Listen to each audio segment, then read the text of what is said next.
There's something unusually magnetic about silence. Not the kind that settles in a room when the lights go out, nor the lull that follows a tired conversation, but that eerie, deliberate stillness, the type that feels scripted by the universe itself. That's the silence that grips Maybrook at 2:17 a.m. when 17 children from a single classroom disappear into thin air, leaving behind only one child, one trembling, silent witness. That's the kind of premise that doesn't just call your attention, it seizes it. And that's precisely the world Weapons, the 2025 cinematic enigma, invites us into. Now imagine this isn't merely a tale of children lost, but of society's unseen fractures surfacing all at once. The disappearance, you see, is not the end. It's the prelude, the catalyst. The mystery unfolds, yes, but it does so not through a single thread, but a web. A rich, character-driven lattice of grief, guilt, trauma, and dread. A mosaic of human reactions to the incomprehensible. The town of Maybrook is not a place on a map, it's a pressure chamber, and within it we meet Archer Graff, a father torn between disbelief and despair. Josh Brolin breathes into this man not just the weight of fatherhood, but the ache of something more primal, the fear that reality no longer behaves. Julia Garner's Justine, the teacher who simply put her students to sleep the day before and now finds herself at the center of a supernatural void, adds another layer. She's not just a character, she's a question mark wrapped in guilt and half-buried memories.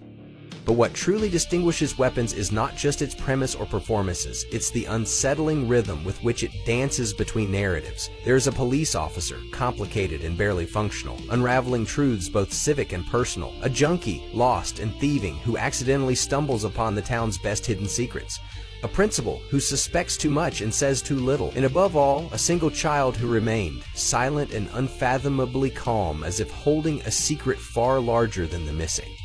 That's what gets under the skin. It's not the mystery of the vanished, it's the presence of what remains. And in the shadow of what's missing, the characters begin to transform. The horror isn't only supernatural, it's psychological, it's existential, it's moral.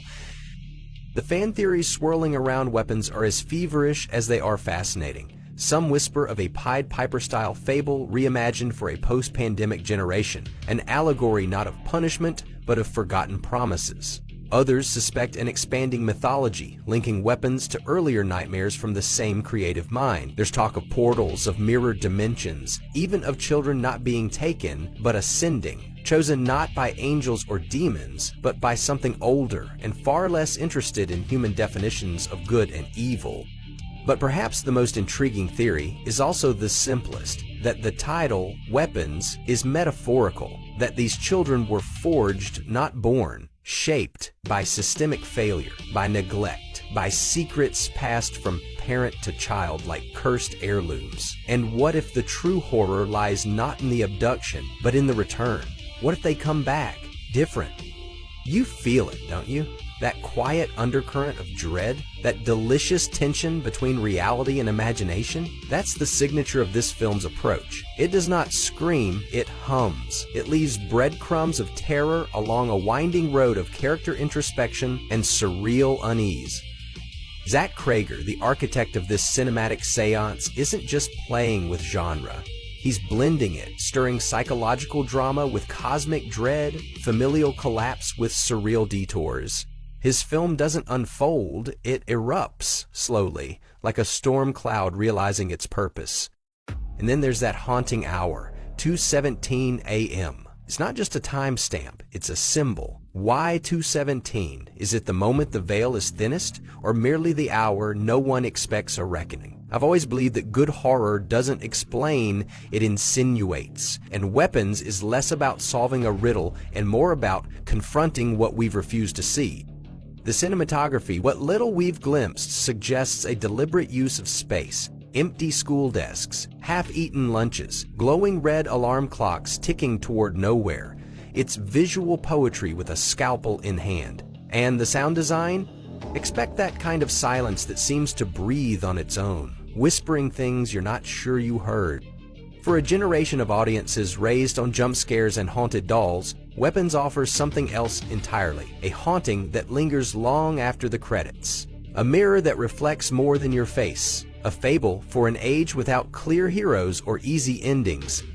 So when Weapons arrives in August 2025, Don't expect answers. Expect echoes. Expect shivers. Expect to walk out quieter than you entered, as if something within you decided to stay in that classroom too. And if, somewhere around 2:17 a.m., you wake up suddenly, don't check the clock, just listen. If this kind of layered storytelling, unsettling mystery, and narrative boldness gives you the same chills it gives me, you know what to do. Leave a comment with your favorite fan theory, or the one that keeps you up at night. Tap that like button if you think more films should dare to whisper rather than scream, and if you haven't yet, subscribe. The door's always open here at Green Ground. More details, theories, and discussion, you'll find everything you need in the description.